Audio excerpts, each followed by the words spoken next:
Hello বন্ধুরা, দেখো আমার রান্না বান্না সারা।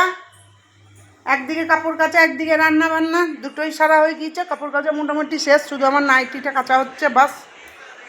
আর এই কি রান্না হলো দেখাই, চলো। এই দেখো, ডেলিকার মতন গরম সাদা বাঁশকাঠি চালের ভাত, আর করেছি আজকে পটল ঝাঁপি, মানে দই পটল নয়, পটল ঝাঁপি, গোটা গোটা পটল, সাদা সর্ষে আর পোস্ত দিয়ে এটাকে পটল ঝাঁপিটাকে করেছি শুকনো শুকনো করে। আর হচ্ছে ডাঁটা চচ্চড়ি, ডাঁটাতে আজকে শুধু বেগুন দিয়েছি, আর বড়ি আলু কিচ্ছু দিইনি, শুধু বেগুন দিয়ে ওই সর্ষে আর পোস্ত বাটা দিয়ে চচ্চড়ি করেছি, ঝোল ঝাল তরকারি না। আজকে এই হচ্ছে নিরামিষ। আর এই দেখো আমার আছে আজকে ভিজে ভাত খাবো আমি।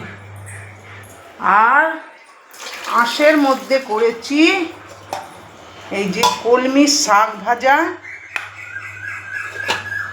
আর এই যে মাছ ভাজা,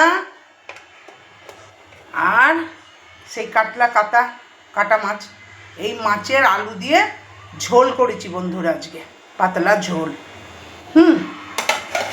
নিরামিষ ঝোল, মানে পেঁয়াজ রসুন কিচ্ছু দিইনি। এই দিয়ে আজকে আদা জিরে গোলকি সামান্য সর্ষে দিয়ে হচ্ছে আজকে মাছের ঝোল, মাছ ভাজা, শাক ভাজা, আর এখানে হচ্ছে আমার ভিজে ভাতের আলু চচ্চড়ি।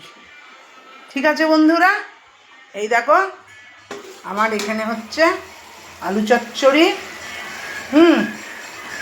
এই আলু চচ্চড়ি হচ্ছে রান্না, কারণ আমার তো খাওয়া সবার লাস্টে। এই আজকের মেনু। তোমরা সব কে কোথা থেকে দেখছো আমার ভিডিওটা কমেন্ট করে জানিও বন্ধুরা। একটা কমেন্ট শেয়ার লাইক করে দিও, একটা সাবস্ক্রাইব করে চ্যানেলটার পাশে থেকো।